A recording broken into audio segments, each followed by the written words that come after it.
olhos do Pai. Você é uma obra-prima que Ele planejou. Com suas próprias mãos pintou a cor de sua pele, os seus cabelos desenhou, cada detalhe num toque de amor aos olhos do Pai. Você é uma obra-prima que Ele planejou.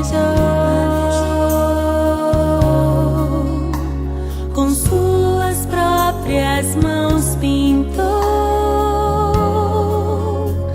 a cor de sua pele, os seus cabelos desenhou, cada detalhe